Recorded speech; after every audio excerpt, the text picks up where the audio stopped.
Galaxy News Hour Live। भोको पेटको आगोले देशको सीमा देख्दैन, वाद व्यवस्था र अधिकार देख्दैन। आफू अघाएर सुतेका शासकले भोकाएका पेट देख्दैनन्। वाद र व्यवस्थाको फेरो समाएर शासकहरू वर्षौंदेखि अभावको बैतरणी तरिरहेका छन्। संविधानमा समाजवाद र घोषणापत्रमा रोजगारी लेखिदिएर उनीहरू अर्कै लोकमा मस्त छन्। यस्तो लाग्छ उनीहरू देशका खबर पढ्दैनन्, गाउँ हिँड्दैनन्, व्याकुल नागरिकका व्यथा चिन्दैनन्। त्यसैले उर्लिएको बर्खामा देशको सीमा नाघेर पेटको आगो निभाउन परदेश जानेहरू सधैँ किनारामै छन्। देशमा भोको पेट भर्ने कुनै इलम नपाएपछि युवाहरू हुल बाँधेर भारत गइरहेका दृश्य जति बिझाउँछन् त्योभन्दा बढी रित्तिएका काख र गाउँका बेथाले पिरोल्छन्। राजनीतिमा लाग्नेहरूले रोजगारी र समृद्धिका नारा बाँड्दै झुक्क्याइरहँदा पनि चुपचाप सही दिने यी युवाका सपना ठुला छैनन्। कसैले नपढ्ने घोषणापत्र भन्दा आफ्नै गाउँ सहरमा इलम मात्रै खोजेका छन्, किनकि आफन्त र आसेपासेलाई जागिर खुवाउन विश्वविद्यालय र दूतावास नै खोल्ने नेताहरू देखिरहँदा पनि उनीहरूले चुपचाप सही दिएकै छन्। बिचौलियाको इशारामा नियमै उल्ट्याइदिने शासक देखिरहँदा पनि आँखा चिम्लिदिएकै छन्। उनीहरू त चिच्याएर सोध्न पनि सक्दैनन् यो देश कसका लागि हो। ग्यालेक्सी न्युज आवर आज एक छाक रोटीका निम्ति स्याउ टिप्न भारत भासिनेका अनुभूतिमा केन्द्रित हुनेछ। साथमा संसदमा सांसद नभेटिँदाका दृश्य पनि देखाउनेछौँ।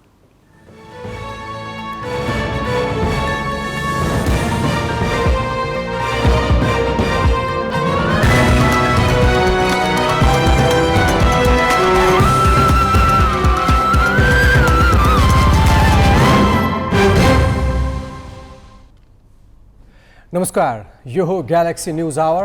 अब हेडलाइन्स।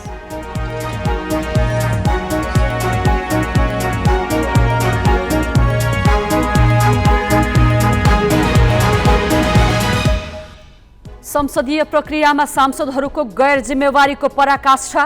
विधेयक पारित गर्दा गणपूरक संख्या पुर्याउनै मुस्किल। 1 घण्टाको बीचमा 3 पटक गणना। फेसबुक र व्हाट्सएपबाट ठग्ने गिरोहद्वारा रूपन्देहीको तिलोत्तमामा कार्यालय नै खोलेर धन्दा सञ्चालन। 150 भन्दा बढी कर्मचारी परिचालन। मुख्य सञ्चालक चीन र भारतका। कसिलो मौद्रिक नीतिलाई शेयर बजारमा स्वागत। नेप्से 61 अङ्कले बढ्यो। पौने 3 अर्ब रुपैयाँको कारोबार।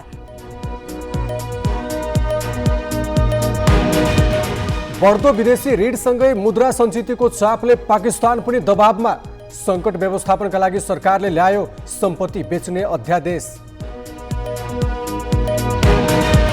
र 20 वर्ष मुनिको साफ च्याम्पियनसिपको पहिलो खेलमा भोलि नेपाल र मालदिभ्स बीच प्रतिस्पर्धा। नेपालले उपाधि जित्ने मुख्य प्रशिक्षक केसीको दाबी।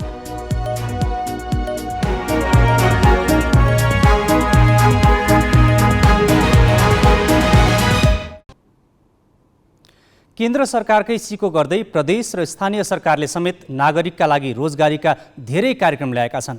वर्षेनी यी कार्यक्रमका नाममा ठुलो रकम खर्च गरिन्छ, तर सीमावर्ती क्षेत्रमा रोजगारीका लागि भारत हुइकिनेको सङ्ख्यामा कमी आएको छैन। स्वदेशमा रोजगारीको स्थायित्व नभएपछि गाउँघरमा रोपाइसकेर सिमला लगायतका भारतीय भूमिमा जीवन निर्वाहको बाटो खोज्दै हिँडेका धेरै युवाको समूह नाकामा भेटिन्छन्। यति बेला सुदूरपश्चिमका विभिन्न नाकाहरूमा भारत जानेहरूको भिड देख्न सकिन्छ।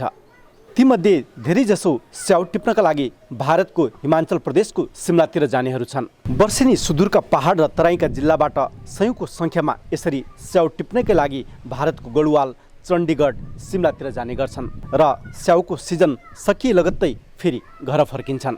कञ्चनपुरको गड्डा चौकी र कैलालीसँग जोडिएको गौरीफन्टा नाकाबाट मात्र होइन, नेपालगञ्जको जमुनाहा र रूपडिया नाकाबाट पनि हरेक दिन जसो सयौं युवाहरू कामका लागि भारत गइराखेका छन्।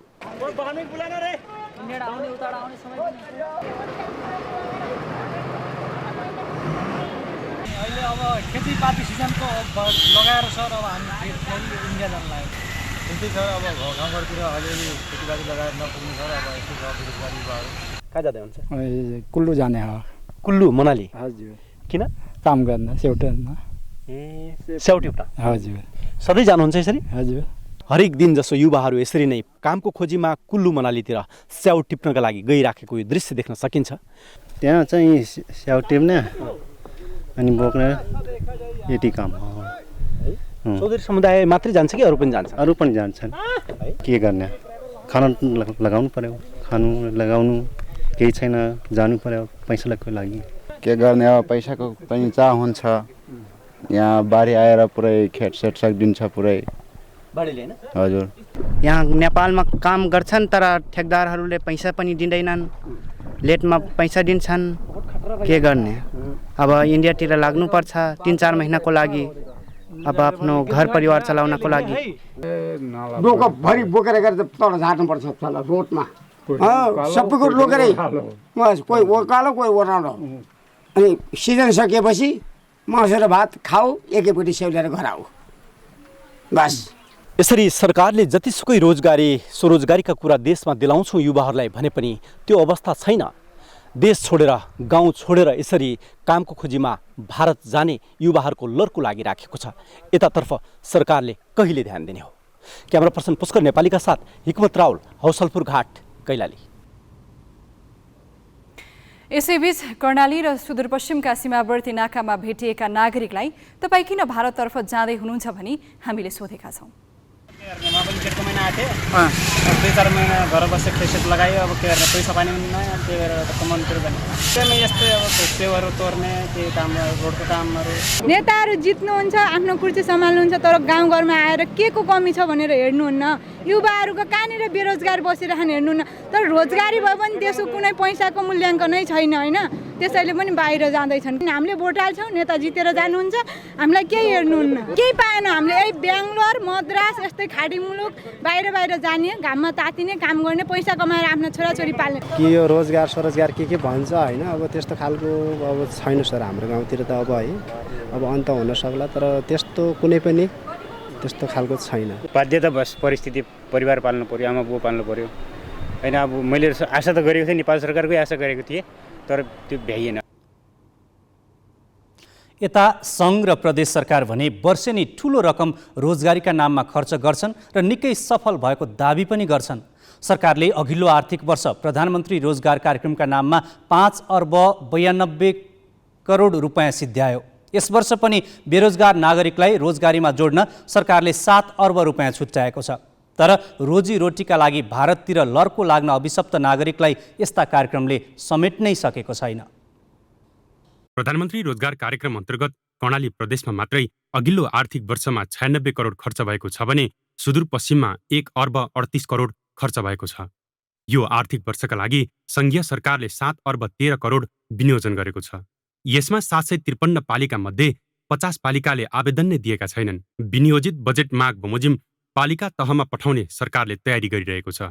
सङ्घीय सरकारले रोजगारीको पहुँचमा नपुगेकालाई कार्यक्रम मार्फत सम्बोधन गर्न खोजे जस्तै प्रदेशले पनि सिको गरेका छन्। प्रदेश सरकारले विभिन्न शीर्षकमा रोजगार कार्यक्रम अन्तर्गत बजेट छुट्याएका छन्, जसमा कर्णाली प्रदेशमा मुख्यमन्त्री रोजगार कार्यक्रम अन्तर्गत आर्थिक वर्ष 78-79 मा 3 अर्ब खर्च गरेको छ भने चालु आर्थिक वर्षका लागि 1 अर्ब 12 करोड छुट्याएको छ। यता सुदूरपश्चिम प्रदेश सरकारले चालु आर्थिक वर्षमा ठ्याक्कै यस्तै कार्यक्रम त राखेको छैन, तर उसले घर घरमा स्वरोजगार अभियान नारा मार्फत 4000 जनालाई कर्जा दिने लक्ष्य लिएको छ। 500 जनालाई सिप1 बनाउने बताएको छ। सरकारी अधिकारी आफ्ना कार्यक्रम निकै सफल भएको दावी गर्छन्, जुन कुरा सीमा क्षेत्रमा लाग्ने यी लस्करले ठाउँको ठाउँ झुटो साबित गरिरहेका छन्। रोजगारीका नाममा बाँडिने रकम होस् या अरू अवसर नै किन नहोस्, सीमित कार्यकर्ता, बिचौलिया र आफन्तको सञ्जालभित्रै सीमित भइरहेको छ र वास्तविक लक्षित समुदायसम्म पुगेको छैन भन्ने कुराका प्रमाण हुन् यी सीमामा देखिएका लस्करहरू। यिनलाई ठुला नारा र आश्वासनको भारी चाहिएको छैन, केवल इलमको अवसर दिए पुग्छ। तर यो कुरा सुनिदिने बुझिदिने को? अब केही न्युज संक्षेपमा। पाल्पाको रिडीकोट स्थित लघुवामा बस दुर्घटना हुँदा 6 जनाको मृत्यु भएको छ। बागलुङको बुर्तिबाङबाट बुटबल जाँदै गरेको बस दुर्घटना हुँदा 6 जनाको घटनास्थलमै मृत्यु भएको हो। मृत्यु हुनेमा 3 महिला र 3 पुरुष छन्। दुर्घटनामा 16 जना घाइते भएका छन्। घाइतेलाई उपचारका लागि तानसेन स्थित युनाइटेड मिसन अस्पताल लगिएको छ। दुर्घटनाको कारण अहिलेसम्म खुल्न सकेको छैन। काठमाडौँबाट भक्तपुरको दुधपाटी जाँदै गरेको एउटा यात्रु बस र स्कुटर रुख ढलेर किचिँदा 3 जनाको मृत्यु भएको छ। सल्लाघारी स्थित वीरेन्द्र सैनिक स्कुल नजिकै भएको घटनामा बसका 2 यात्रु र स्कुटर चालकको मृत्यु भएको भक्तपुरकी प्रमुख जिल्लाधिकारी रुद्रादेवी शर्माले जानकारी दिइन्। बसमा सवार थप 12 यात्रु घाइते भएका छन्। घाइतेहरूको भक्तपुर र युवा मुरा अस्पतालमा उपचार भइरहेको छ। सल्लाहको रुख ढलेर बस र स्कुटर खिचिएका हुन्। रुख नेपाली सेनाले हटाएको छ। सल्लाघारीमा 24 घण्टाको अवधिमा 2वटा रुख जरैदेखि उखेलिएर ढलेका हुन्। शनिबार ढलेको रुखले भने कसैलाई क्षति पुर्याएको थिएन। अर्थ मन्त्रालयले नदिएपछि संसदीय छानबिन विशेष समितिले गृह मन्त्रालयसँग सीसीटीभी फुटेज माग्ने भएको छ। बजेट प्रकरणमा छानबिन गर्न गठित विशेष समितिले जेठ 14 र 15 गतेको सीसीटीभी फुटेज गृह मन्त्रालयसँग माग्ने निर्णय गरेको हो। समितिको आज बसेको बैठकले ती दुवै दिनका सिंहदरबारका दक्षिणी र पश्चिमी गेटका फुटेज गृहसँग माग्ने निर्णय गरेको हो। शङ्का गरिएका व्यक्ति सिंहदरबार प्रवेश गरेको र बाहिरिएको पत्ता लगाउन फुटेज माग्ने निर्णय भएको जनाइएको छ। विशेष समितिले यसअघि अर्थ मन्त्रालयसँग ती दुवै दिनको फुटेज माग्दा मेटिसकेको जवाफ दिएको थियो। सीसीटीभीको फुटेज रहने हार्ड डिस्कलाई भने अनुसन्धानका लागि प्रहरीको विधि विज्ञान प्रयोगशाला पठाइएको छ। बजेट निर्माणमा अन्य व्यक्तिलाई समेत संलग्न गराई करको दायरा हेरफेर गरेको आरोपमा छानबिन गर्न संसदले समिति गठन गरेपछि जनार्दन शर्माले अर्थमन्त्रीबाट राजीनामा दिएका थिए। समितिले शर्मासहित अर्थ मन्त्रालयका दुवै सचिवसँग बयान लिइसकेको छ। नेकपा एकीकृत समाजवादीका अध्यक्ष माधव कुमार नेपालले एसपीपी सम्झौता रद्द गर्ने चिठी पठाउन जनताले सरकारलाई दबाब दिनुपर्ने बताएका छन्। पुष्पलाल मित्रता समाजले आज काठमाडौँमा गरेको कार्यक्रममा एकीकृत समाजवादीका अध्यक्ष नेपालले एसपीपी अस्वीकार गर्ने पत्र पठाउन ढिलाइ गरेकामा असन्तोष प्रकट गरे। उनले पत्र पठाउनका लागि आफू र माओवादी केन्द्रका अध्यक्ष पुष्पकमल दाहालले प्रधानमन्त्री शेरबहादुर देउवाको ध्यानाकर्षण गराइसकेको जानकारी दिँदै आवश्यक परे जनस्तरबाट दबाब दिइनुपर्ने बताएका छन्। नेपालमा कोभिडका सक्रिय संक्रमितको संख्या 3000 नाघेको छ। पछिल्लो 24 घण्टामा 347 जनामा कोभिड पुष्टि भएपछि सक्रिय संक्रमितको संख्या 3177 पुगेको हो। देशभर पीसीआर र एन्टिजेन गरी 3888 जनाको परीक्षण गर्दा 9% संक्रमण देखिएको हो। कोभिडका बिरामी मध्ये थप 2 जनाको मृत्यु भएको छ। थप 95 जना संक्रमण मुक्त भएका छन्। सामाजिक सञ्जालमा तपाईमध्ये धेरैलाई कसैले चिट्ठा परेको वा अरू कुनै लोभ मोह देखाएर रकम ठगेको हुन सक्छ। ठगी नहाले पनि ठग्ने कोसिस त अवश्य भएको छ। त्यस्तो गिरोहले कहाँ बसेर कसरी काम गर्छ होला, कहिल्यै सोच्नु भएको छ? यसरी काम गर्ने एउटा अखडा नेपालमै भेटिएको छ। विस्तृत क्रान्ति शिखाबाट। रूपन्देहीको तिलोथमामा नागरिकलाई सूचना दिने नाममा कल सेन्टर खोलेर अवैध गतिविधि गरेको आरोपमा 9 जना पक्राउ परेका छन्। ब्लु स्काई बिजनेस सल्युसन प्रणाली नामको कल सेन्टर स्थापना गरी ठगी गरेको उजुरीका आधारमा 1 जना भारतीय सहित 9 जना सञ्चालक पक्राउ परेका हुन्। प्रहरीले कल सेन्टरमा कार्यरत 150 जनालाई केही बेर नियन्त्रणमा लिएको थियो। प्रहरीले सबै कर्मचारीको मोबाइल फोन बरामद गरेको छ। तिलोत्तमाको जानकी नगरमा रहेको यो 4 तले घर, यही घरका 3वटा फ्ल्याट भाडामा लिएर कल सेन्टर चलाइएको थियो। कल सेन्टरको उद्देश्य थियो नागरिकलाई सूचनाको सहज पहुँच दिने र सूचना प्रवाह गर्ने। तर यहाँबाट हुने वास्तविक काम भने फरक भेटिएको छ। भारतीय नागरिक समेत सञ्चालक रहेको यस कल सेन्टरबाट सर्वसाधारणलाई अश्लील तस्बिर र भिडियो पठाउने तथा ब्ल्याकमेलिङ गर्ने गरेको पाइएको हो।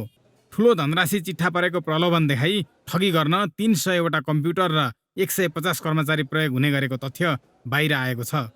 कल सेन्टरबाट धेरैजसो भारतीय र अन्य मुलुकका नागरिकलाई मेसेज पठाउने र पछि ब्ल्याकमेलिङ गर्ने गरेको प्रारम्भिक अनुसन्धानबाट खुलेको छ। यद्यपि अहिलेसम्म कति र कहाँका सर्वसाधारणलाई उनीहरूले आफ्नो ट्र्यापमा पार्न सके भन्ने जानकारी आइसकेको छैन।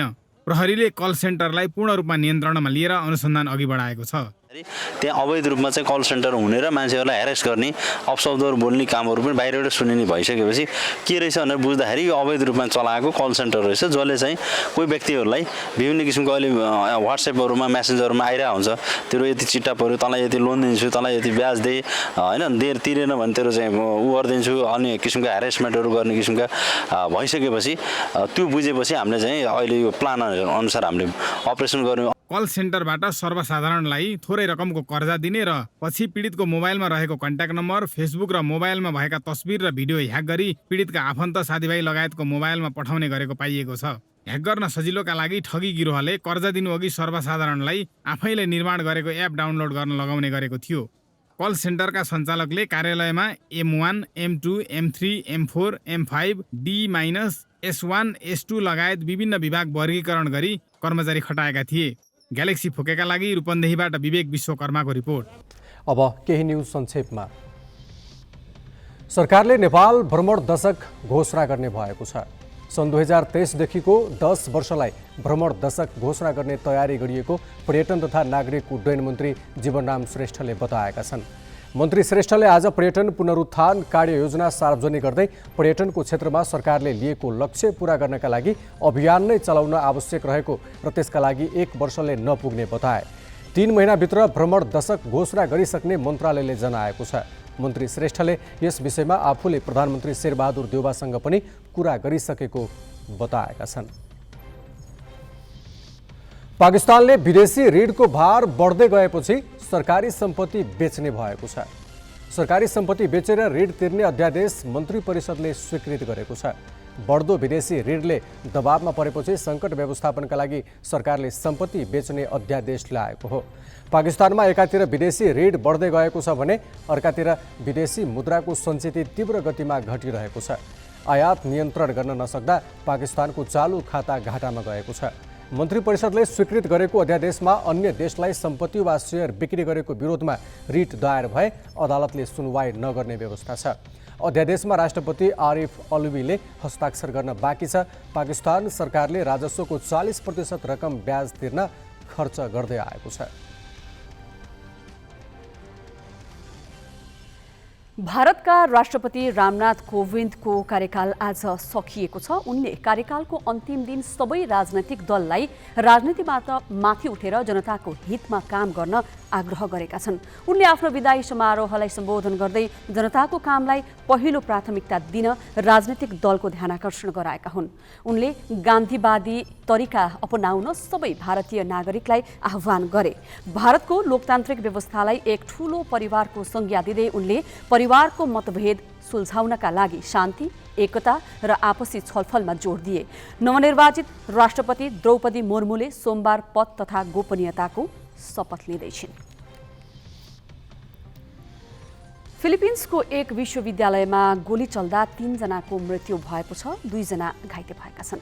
राजधानी मनिलाको अटेनियो डे मनिला विश्वविद्यालयमा स्नातक तहको दीक्षान्त समारोह चलिरहेको समयमा गोली चलेको हो। गोली लागेर पूर्व मेयर रोज फुरिगे र उनकी छोरी सहित 3 जनाको मृत्यु भएको हो। प्रहरीले आरोपित बन्दुकधारीलाई नियन्त्रणमा लिएको छ।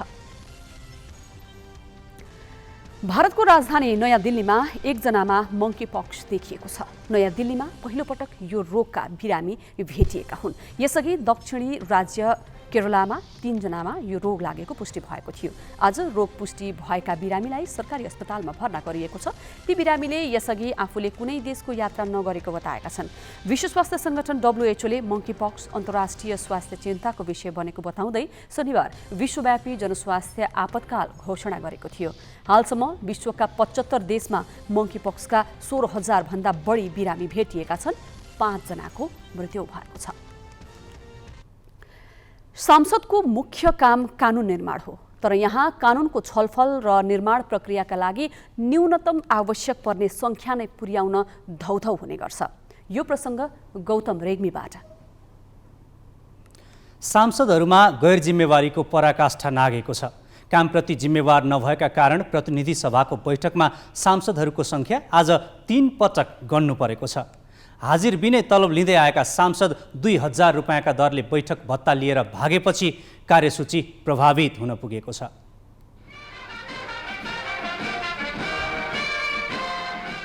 प्रतिनिधि सभाको आइतबारको बैठकमा एउटा विधेयक पारित गर्ने र अर्को विधेयक स्वीकृत गर्ने तालिका थियो। शून्य र विशेष समयमा सांसदहरूले बोल्ने पालो सकिएपछि सभामुख अग्नि सापकोटाले कारागार व्यवस्थापन विधेयक अगाडि बढाए।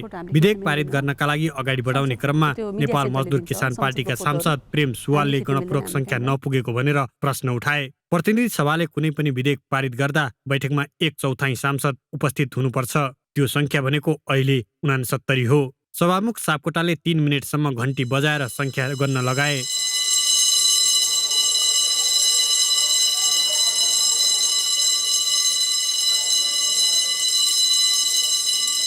तर 67 जना मात्र उपस्थित भएको पाइएपछि कारागार व्यवस्थापन विधेयक निरार्थ पेश हुन सकेन। सभामुखले बैठक 15 मिनेटका लागि स्थगित गरे। माननीय सदस्यहरू, नेपालको संविधानको धारा 94 बमोजिम कुनै पनि प्रश्न वा प्रस्ताव निर्णयार्थ पेश गर्न प्रतिनिधि सभाको 1/4 सदस्य उपस्थित हुनुपर्नेमा 3 मिनेट घन्टी बजाई गणपूर्वक सङ्ख्या यकिन गर्दा यो प्रस्ताव निर्णयार्थ पेश गर्न गणपूर्वक सङ्ख्या 69 हुनुपर्नेमा हाल मान्य सदस्यहरूको सङ्ख्या 67 रहेकोले उक्त गणपूर्वक सङ्ख्या नपुग भएको देखिएकोले यो बैठक आजै 15 मिनेटको लागि स्थगित हुन्छ। त्यसपछि बसेको बैठकमा सङ्ख्यालाई लिएर फेरि प्रश्न उठ्यो। यस पटकको गणनामा 71 जना उपस्थित भएको पाइएपछि विधेयक सर्वसम्मत पारित भयो। माननीय सदस्यहरू, नेपालको संविधानको धारा 94 बमोजिम कुनै पनि प्रश्न वा प्रस्ताव निर्णयार्थ पेश गर्न प्रतिनिधि सभाको 1/4 सदस्य उपस्थित हुनुपर्नेमा 3 मिनेट घन्टी बजाई गणपूर्वक सङ्ख्या यकिन गर्दा यो प्रस्ताव निर्णयार्थ पेश गर्न गणपूर्वक सङ्ख्या 69 हुनुपर्नेमा हाल मान्य सदस्यहरूको सङ्ख्या 71 रहेकोले उक्त गणपूर्वक सङ्ख्या पुगेको हुनाले बैठकको कार्यक्रम अगाडि बढ्ने बेहोरा जानकारी गराउँदछु। जुन विधेयकमा बन्दीलाई प्रजनन अधिकार, विवाह दर्ता गर्न पाउने, पढ्न पाउने, नाबालक आमासँग बस्न पाउने लगायतका व्यवस्था छन्। कारागार व्यवस्थापन विधेयक पारित गर्ने बेला हात उठाएका 71 सांसद बैठकको अन्तिमसम्म बसेनन्। राष्ट्रिय सभाबाट पारित भएको मदन भण्डारी विज्ञान तथा प्रविधि विश्वविद्यालय विधेयकमाथि विचार गरियोस् भन्ने प्रस्ताव निर्यार्थ पेश गर्न खोजिँदा सांसद सुवालले फेरि आवश्यक सङ्ख्या पुग्दैन भनी प्रश्न उठाए। सभामुखले 3 मिनेटसम्म घन्टी बजाएर सङ्ख्या गर्न लगाउँदा 57 सांसद मात्र उपस्थित भएको पाइयो। अर्थात् क्षणभरमै 14 सांसद गायब भए। गणपूरक सङ्ख्या नपुगेका कारण बैठक मङ्गलबार बस्ने गरी स्थगित गरिएको छ। हाल यो प्रस्ताव निर्णयार्थ पेश गर्न गणपूर्वक सङ्ख्या 69 हुनुपर्नेमा हाल मान्य सदस्यहरूको सङ्ख्या 57 रहेकोले उक्त गणपूर्वक सङ्ख्या नपुग भएको देखिएकोले आजको कार्यसूचीको बाँकी कार्यक्रमहरू सूचीबाट हटाइएको बेहोरा जानकारी गराउँछु। अब यो बैठक 2079 साल साउन 10 गते मङ्गलबार दिनको 1 बजे बस्ने गरी स्थगित हुन्छ। सांसदहरूको मुख्य काम नै कानुन बनाउने हो। त्यही प्रयोजनका लागि उनीहरूले तलब भत्ता पाउँछन्। तलबका लागि उनीहरूले हाजिर गर्नै पर्दैन। बैठकमा उपस्थित भएको दिन 2000 रुपियाँ भत्ता पाउँछन्। सांसदहरूले भत्ता लिए पनि कामै नगरी भागेर फेरि एकपटक आफ्नो काम कर्तव्यप्रति उनीहरू कुन हदसम्म गैर जिम्मेवार छन् भन्ने आफै प्रमाणित गरेका छन्। अङ्गराज नेउपाने, ग्यालेक्सी फोके, काठमाडौँ। संविधानले नै शक्तिशाली बनाएको अख्तियार दुरुपयोग अनुसन्धान आयोगको अधिकार क्षेत्र खुम्च्याउन अहिले राज्यका सबैजसो अङ्ग लागि परेका छन्। अदालतमा न्यायाधीशलाई संलग्न गराएर ठूला खरिद र निर्माण सम्बन्धी विषयमा अनुसन्धान छल्न खोजिएको छ भने सरकारले मन्त्री परिषद र सेनामा पठाउने अभ्यास गरिरहेको छ। संविधानमै अख्तियारको अधिकार कटौती गरेर थालिएको यस यात्रामा अहिले अदालत समेत सामेल भएको छ। सर्वोच्च अदालतको 5 अर्ब 87 करोड रुपियाँ लागतको भवन निर्माणको ठेक्कामा अनियमितताको प्रश्न उठेपछि अख्तियार दुरुपयोग अनुसन्धान आयोगले छानबिन गर्न खोज्यो। तर सर्वोच्च प्रशासनले गत वैशाखमा यस्तो पत्र पठायो जसले अख्तियारको अधिकार क्षेत्रमै प्रश्न उठाएको छ। प्रधान न्यायाधीशबाट भएको निर्णयमा अख्तियारले अनुसन्धान गर्न नपाउने पत्रको बेहोरामा उल्लेख छ। खासमा यो कुनै न्यायिक निर्णय होइन, विशुद्ध आर्थिक र प्रशासनिक निर्णय हो जसमा न्यायाधीश वा प्रधान न्यायाधीश संलग्न हुनु आवश्यक नै छैन। तर अख्तियारको छानबिन छल्नका लागि सर्वोच्च नेतृत्वले ठूला खरिदका निर्णय गर्न धेरै पहिलेदेखि अपनाएको शैली हो यो। जुडिसियल एम्बिसमेन्ट भन्ने चाहिँ हुनुपर्छ क्या। बाहिर जुडिसियलमा गरेको भ्रष्टाचारले चाहिँ उनै हुँदैन। राज्यको यत्रो धन आज न्यायाधीशले गरेको काम चाहिँ हेर्न नमिल्ने भने त्यो भन्नु हुँदैन। अबको परिप्रेक्ष्यमा यसलाई चेन्ज ल्याउनुपर्छ। किनभने हेर्नुपर्छ, यदि शुद्ध छ सफा छ भने त्यसलाई हेर्न मिल्दैन भन्ने किन होइन। राज्यको यो त ट्याक्सबाट यत्रा गरेका पैसाहरू, जनताको पैसा, तपाईँको पैसा, मेरो पैसा, अर्काको पैसा, सबैको पैसा हो त्यो। अहिले यो शैली राज्यका अरू निकायमा पनि सर्दै गएको छ। सरकारले गर्ने प्राय ठूला ठेक्कापट्टा सम्बन्धी निर्णय मन्त्री परिषदबाट हुन थालेका छन्, किनभने मन्त्री परिषदका निर्णयमा अख्तियारले हतपति हात हाल्दैन। सरकारका नीतिगत निर्णयमा मात्र अख्तियारले अनुसन्धान गर्न नपाउने कानुनी व्यवस्था भए पनि ठेक्का र खरिद सम्बन्धी फाइल पनि मन्त्री परिषदमा लगेर निर्णय गराउने विकृत अभ्यास चलेको छ। अझ नेपाली सेना पनि अख्तियारको कार्यक्षेत्रमा नपर्ने भएकाले फास्ट ट्र्याकदेखि अरू निर्माणका काम र औषधि खरिदसम्मका काम सरकारले उसैलाई जिम्मा लगाएका उदाहरण छन्। सार्वजनिक खरिदसँग सम्बन्धित कामहरू मन्त्री परिषदमा ल्याउनु पर्ने होइन नि, अब मन्त्री परिषदमा ल्याएर गर्ने यतापट्टि। अनि अब हुँदा न्यायालयको कामको सम्बन्धमा, सर्वोच्च अदालतको भवन बनाउने सम्बन्धमा त्यो प्रधान न्यायाधीशको काम हुँदै होइन त्यो। तर अब त्यो अख्तियार नलागोस्, अख्तियारले छुन नसकोस् भनेर फेरि त्यसमा प्रधान न्यायाधीश आफै संलग्न भएर निर्णय गर्ने जुन चाहिँ परिपाटी छ, यो चाहिँ जसरी पनि आफ्नो स्वार्थ सिद्ध गर्न पाउनुपर्छ र उन्मुक्ति लिन पाउनुपर्छ भन्ने देखियो। त्यसो त अख्तियारको अधिकार खुम्च्याउन संविधानमै पनि चलखेल गरियो र 2072 देखि सार्वजनिक पदाधिकारीका अनुचित कार्यका विषय हेर्न नपाउने बनाइयो। अझ सर्वोच्च अदालतले गत वर्ष घुस दिएर रङ्गीहात पक्राउ गर्ने अख्तियारको अनुसन्धान प्रणालीलाई पनि गलत ठहर गरी सधैँका लागि बन्द गरिदियो। अझ विशेष अदालतले सिक्टा सिंचाइ आयोजनामा भएको भ्रष्टाचारलाई देवानी प्रकृतिको भनिदियो। यसमा भ्रष्टाचार जस्तो फौजदारी कानुन आकर्षित नहुने उसको तर्कले सर्वोच्चबाट पनि मान्यता पाएमा नेपालका कुनै पनि ठेक्कापट्टा वा ठेकेदार संलग्न मामिला अख्तियारको छानबिनमा पर्ने छैनन्। यसरी अख्तियारको अधिकार क्षेत्रलाई सबैतिरबाट खुम्च्याउँदै जाँदा यो संवैधानिक आयोगले गर्नुपर्ने कामै केही बाँकी रहने छैन। क्यामेरामा सबिन महर्जनका साथ बासु खड्का, ग्यालेक्सी फोके, काठमाडौँ।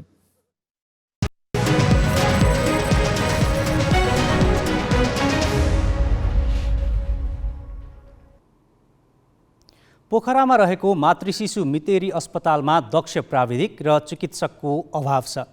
चिकित्सककै अभावमा बिरामीले सेवा पाउन सकेका छैनन्। प्रदेश सरकारले अस्पताललाई दिएको आइसियु तथा भेन्टिलेटर कक्ष समेत सञ्चालनमा आउन सकेको छैन। आइसियु कक्ष सञ्चालनमा नआउँदा बिरामीले सेवा त पाएका छैनन् नै, भएका उपकरण पनि बिग्रने जोखिम बढेको छ। पोखराको मातृशिशु मितेरी अस्पतालमा रहेका छौँ, जहाँ 4 जना डाक्टरको दरबन्दी रहेकोमा 1 जना पनि डाक्टर हुनुहुँदैन र यहाँ नर्सले यो अस्पताल धानिरहेको अवस्था छ भने त्यसै गरी बिरामीहरूको अहिले यति बेला भिडभाड हामी देख्न सक्छौँ। यहाँ वरपर धेरै बिरामीहरू हुनुहुन्छ, उहाँहरूलाई चाहिँ के कस्तो अप्ठ्यारो परिरहेको छ र उहाँहरूका गुनासा के छन् भन्ने विषयमा हामी कुराकानी गर्न गइरहेका छौँ। कहाँबाट आउनुभयो? म यहीँ 16 बाटुले चौर। के समस्या थियो तपाईँको, के कारणले यहाँ डाक्टरकोमा आउनु भएको छ? होइन, यहाँ छाला सम्बन्धी अनि खुट्टाको। अनि अहिलेसम्म के जचाउने तपाईँको प्रक्रियामा गइसकेको छैन? नै छैन। किन त? डाक्टर हुनुहुन्न? 4:30 बजे बल्ल आउनुहुन्छ भने टाइम दिएर बसेको। कहाँबाट आउनुभयो? मैदान। मलाई लिएर आउनुभयो हो? हजुर। के हो उहाँको समस्या? उहाँको पेटको अनि टाउकोको। कति बेर भयो यहाँ बस्नु भएको? हामी त 9:30 बजे आएको। पाउला छैन। भिडभाडले गर्दा हो कि डाक्टर टाइममा नआयो? उता पहिला टिकट लिनै टाइम लाग्यो। टिकटमा मोर देन 1 आवर बसिसक्यो लाइन। हजुर। अनि फेरि यहाँ अब ज्येष्ठ नागरिक हो तर नि केही रिजर्भेसन केही छैन। यो ओपिडीको लाइन अलिकति छुट्टै हुनुपर्ने, यहाँ हिँडडुल गर्दाखेरि अप्ठ्यारो हुन्छ नि त। यो चाहिँ यो समस्या देखेँ यहाँ बस्दा अरू चाहिँ खासै अहिले याद गरेँ छैन मैले।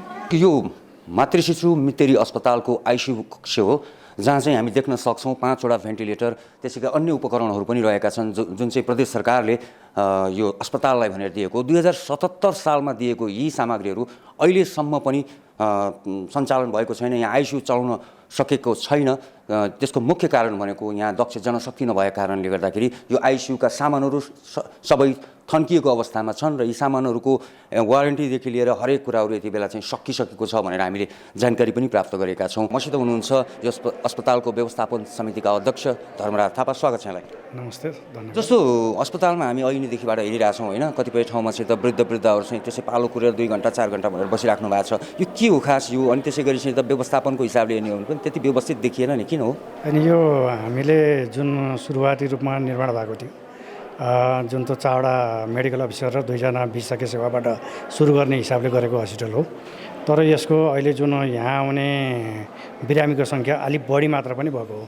2077-78 हेऱ्यो भने 22,000ले सेवा लिएको ठाउँमा अहिले यो 78-79मा 35,000 लिनुभएको छ। हुन त के छ भन्दा 6जना मात्रै डाक्टरले सेवा दिने गरी स्थापना भएको हस्पिटलमा अहिले करिब 15-16जना डाक्टरले काम गर्नुभएको छ। तैपनि अब यहाँ अहिले आएको पेसेन्ट फ्लोको कारणले गर्दा अलिकति सेवा दिन अलिकति गाह्रो भएको भने हो।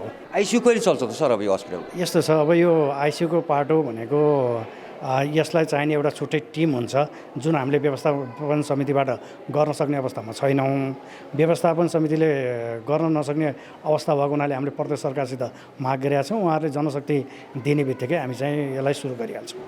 दक्ष जनशक्ति चाहिँ यहाँ उपलब्ध नगराउने हो भने भोलिको दिनमा यो अस्पतालमा कुनै घटना नहोला भन्न सकिँदैन।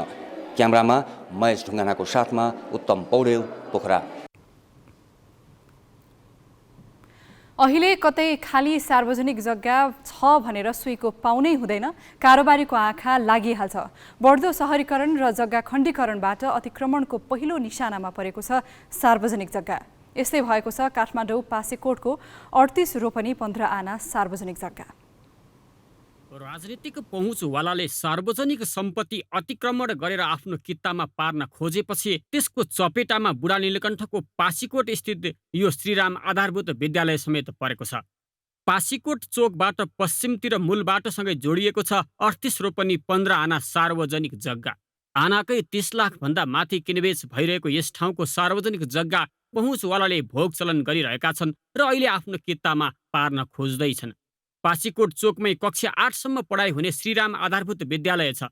सडक छेउको विद्यालयलाई भूकम्पले क्षति पुर्यायो र विद्यार्थीलाई खेल्ने चौर पनि भएन भनेपछि 2077 सालमा सार्वजनिक जग्गा मध्येबाट नगरपालिकाले 6 रोपनी 1 आना उपलब्ध गराएको थियो। विद्यालयले भोगाधिकार पाइसकेको जग्गामा अहिले अर्कैले हैकम जमाएका छन्। समस्या यतिमै सकिँदैन। सार्वजनिक जग्गा हत्याउने दाउमा लागेकाहरूले 1,63,00,000 बनाएको यो 4 कोठे भवन पनि विद्यालयलाई प्रयोग गर्न दिएका छैनन्। नगरपालिका र विद्यालय व्यवस्थापनले पटक पटक सङ्घर्ष गर्दा पनि आफ्नै भवनमा हक स्थापित गर्न विद्यालय सफल भएको छैन। सार्वजनिक जग्गामा बनेको भवन प्रयोग गर्न नपाएपछि विद्यालयले गत असोजमा अमिन मार्फत फिल्डको नापजाँच गराएको थियो। अमिनले बुझाएको प्रतिवेदनले पनि विद्यालयको जग्गा अतिक्रमणकारीले हडप्न खोजेको देखिन्छ। अहिले स्थानीय पहुँचवालाले विद्यालय हाताभित्रै रोपाइँ गरेका छन् र विद्यालयले अहिले प्रयोग गरिरहेको भवन साँगुरो भएकाले पठन पाठन नियमित हुन सकेको छैन। साबिक विष्णु बुढा नीलकण्ठ 5 खको कित्ता नम्बर 132 को सार्वजनिक जग्गा नजिकैका कित्ता 131 को धनी सुरेन्द्र खड्गाले अतिक्रमण गरेको आरोप लगाउँदै अख्तियारमा उजुरी परेको छ। असार 2 गते नै उजुरी दर्ता गराए पनि अख्तियारले अनुसन्धान थालेको छैन। विद्यालय नै कब्जा गर्न खोजिएपछि केही स्थानीयले जिल्ला प्रशासन कार्यालय र नगरपालिकासँग पनि गुहार मागेका थिए। अब यहाँ कस्तो देखिन्छ भने अख्तियारले सिडिओ देखाउने, सिडिओले अख्तियार देखाउने हैन। यो खालको चाहिँ यो विचित्र स्थिति यहाँनिर सिर्जना भयो हैन। हामी अख्तियार गयो, निवेदन चाहिँ मैले आफ्नो परिचय खुलाएर निवेदन दिएको छु। कुनै गोप्य निवेदन पनि होइन, किनभने मलाई त्यहाँको त्यो गोप्य दिएर सार्वजनिक हुने जग्गा चाहिँ विद्यालयको हडप्ने अनि व्यक्तिको परिचय गोप्य गराउनु पर्छ भन्ने पनि मलाई लागेन। किनभने त्यो त चाहिँ कराउनु पर्ने जग्गा हो नि त। 6 रोपनी भनेको त थोरै जग्गा होइन। त्यो मध्ये केहीमा त बिल्डिङ बनेको छ, बाँकी जग्गा त विद्यार्थीहरू खेल्न पाउनु पर्यो। त्यहाँ अरू चाहिँ शौचालयहरू बन्ला हैन, पानी ट्याङ्कीहरू बनाउनु पर्ला, अरू चाहिँ खेल मैदानहरू बनाउनु पर्ला, त्यसको लागि ठाउँ खै त। यस्तो भइसकेपछि राज्यका निकायहरूको दायित्व के हो? अख्तियार किन चाहिन्छ? अख्तियार त्यहाँ चाहिँ त्यो टङ्गालमा किन बसिरहेको छ? तर राज्यका कुनै निकायले हस्तक्षेपकारी कदम नचाल्दा 1.5 करोड बढी लागतको भवन र जग्गा व्यक्तिको पुल्टामा पुग्दैछ। क्यामेरामा रिकेश सिंहका साथ अक्षर काका, ग्यालेक्सी फोके, काठमाडौँ। बिजनेस न्यूज का साथमा नेपाल टॉप सब ठीक ठाक। नेपाल टॉप सब ठीक ठाक।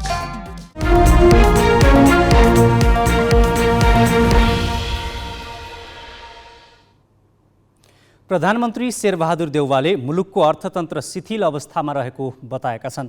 प्रधानमन्त्री देउवाले आज नेपाल उद्योग परिसङ्घको 19औं साधारण सभालाई सम्बोधन गर्दै आन्तरिक तथा बाह्य चापका कारण अर्थतन्त्र शिथिल बनेको बताएका हुन्। उनले बढ्दो आयात, धान्न नसक्ने व्यापार घाटा, घट्दो विदेशी मुद्राको सञ्चितका कारणले अर्थतन्त्रको लय सन्तोषजनक नभएको बताए। उनले अर्थतन्त्रलाई थप बिग्रन नदिनका लागि निजी क्षेत्रसँग सहकार्य गर्न सरकार तयार रहेको बताए। कार्यक्रममा परिसङ्घका अध्यक्ष विष्णुकुमार अग्रवालले उद्योगलाई प्रोत्साहन गर्ने नीति चाहिएका बेला राष्ट्र ब्याङ्कले कसिलो खालको मौद्रिक नीति ल्याएको गुनासो गरे। कसिलो रूपमा आएको मौद्रिक नीतिलाई शेयर बजारले स्वागत गरेको छ। ऋण विस्तारमा कडाइका साथ ब्याज दर बढ्ने सङ्केतका बावजुद मौद्रिक नीति शेयर बजारप्रति नरम रहेकाले बजार उकालो लागेको विश्लेषण गरिएको छ। यही बेला बैंकहरूले आकर्षक नाफा सहितको वित्तीय विवरण सार्वजनिक गर्ने क्रम बढेकाले पनि बजार हरियो बनेको हो। तर नीतिगत दर र बैंक दर बढाइएकाले यसको असर भविष्यको बजारमा पर्न सक्ने जोखिम छ। गत आर्थिक वर्ष गभर्नर महाप्रसाद अधिकारी शेयर लगानीकर्ताको तारो बने। पुँजी बजार प्रति गरम बनेको आरोप लाग्यो।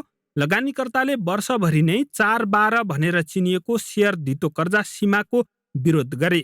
गभर्नर अधिकारीले यसपटक कसिलो खालको मौद्रिक नीति ल्याए, तर शेयर बजार प्रति भने मौद्रिक नीति नरम देखियो। कर्जा प्रवाहलाई नियन्त्रण गर्ने प्रयास सहित आए पनि लगानीकर्ताको मुख्य चासो रहेको 4 करोडको सीमा हटाइयो, जसका कारण लगानीकर्ता हौसिदा मौद्रिक नीति सार्वजनिक पछिको पहिलो कारोबार दिन आइतबार शेयर बजार परिसूचक 61 अङ्कले बढ्यो। कारोबार रकम पनि 2 अर्ब 73 करोड नागेको छ। कारोबारमा आएका 180 कम्पनी मध्ये युनिलिभर नेपालको मात्रै शेयर मूल्य घटेको छ। गत वर्ष भदौमा 3200 अङ्कमाथि पुगेको नेप्से असार दोस्रो साता 1806 अङ्कसम्म झर्यो। शेयर धितो कर्जाको सीमाका साथै ब्याज दरले दोहोरो अङ्क छोएपछि बजारमा गिरावट आएको विश्लेषण थियो। शेयर बजार प्रति राष्ट्र बैंक थप कठोर हुने चर्चाका बीच नरम खालको नीति आएपछि लगानीकर्ता हौसिन पुगेका छन्। तर मौद्रिक नीतिमा नीतिगत र बैंक दर बढाइएको छ। यसबाट कर्जा प्रवाह खुम्चिने र ब्याज दर बढ्ने देखिन्छ। मुद्रास्फीति नियन्त्रणका लागि बैंकको ब्याज दर अहिलेभन्दा बढ्न सक्ने सङ्केत मौद्रिक नीति मार्फत गरिएको छ।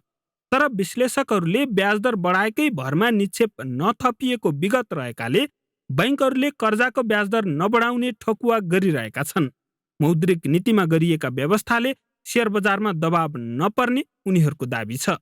मनिटरी पोलिसी ट्रान्समिसन प्रोसेसमा चाहिँ ल्यागिङ हुने चान्सेसहरू धेरै छ। त्यो हुँदाखेरि ठ्याक्कै त्यसको टार्गेटेड भन्दा फरक अर्थात् त्यसको जति बराबरको इम्प्याक्ट आउनु पर्थ्यो त्यति बराबरको इम्प्याक्ट नआउन सक्ने सम्भावना एउटा छँदैछ, किनभने ब्याज दर अलरेडी हाइएस्ट लेभलमा पुगिसकेको छ। योभन्दा माथिल्लो ब्याज दरलाई चाहिँ सायद नेपालको ब्याङ्किङ इन्डस्ट्रीले थेग्न सक्दैन। शेयर बजारलाई प्रभाव पार्ने अरू पक्ष पनि छन्। नेप्सेमा सूचीकृत कम्पनी मध्ये केही बैंकले गत आर्थिक वर्ष 50% नाफा बढाएको विवरण आएका छन्। यसले पनि बजार बढाउन सहयोग पुगेको विश्लेषण गरिएको छ। बिजनेस ब्युरो, ग्यालेक्सी फोके, Kathmandu. Sports news brought to you by red blue energy drink सर्वत्र बजारमा उपलब्ध छ।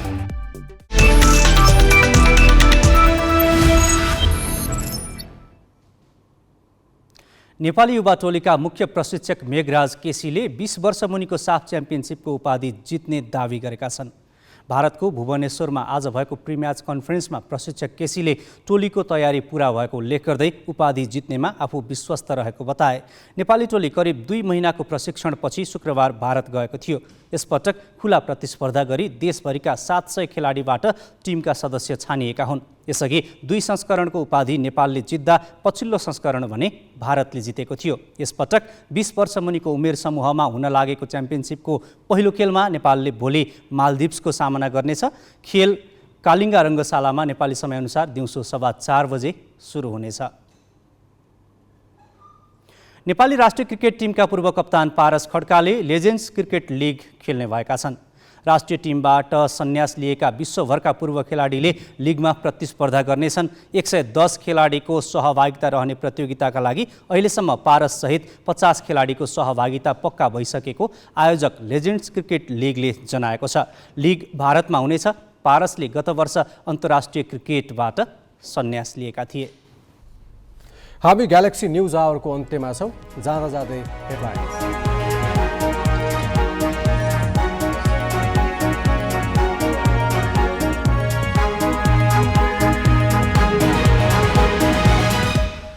संसदीय प्रक्रियामा सांसदहरूको गैर जिम्मेवारीको पराकाष्ठा। विधेयक पारित गर्दा गणपूरक संख्या पुर्याउनै मुस्किल। 1 घण्टाको बीचमा 3 पटक गणना। फेसबुक र व्हाट्सएपबाट ठग्ने गिरोहद्वारा रूपन्देहीको तिलोत्तमामा कार्यालय नै खोलेर धन्दा सञ्चालन। 150 भन्दा बढी कर्मचारी परिचालन।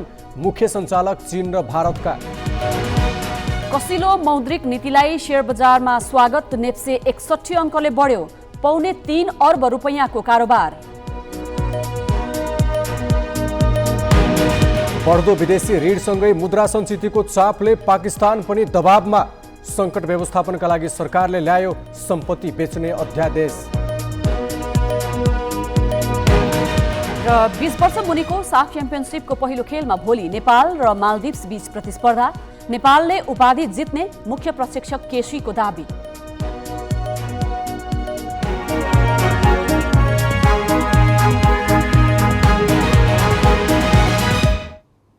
आजलाई ग्यालेक्सी न्युज आवर सकियो। नमस्ते।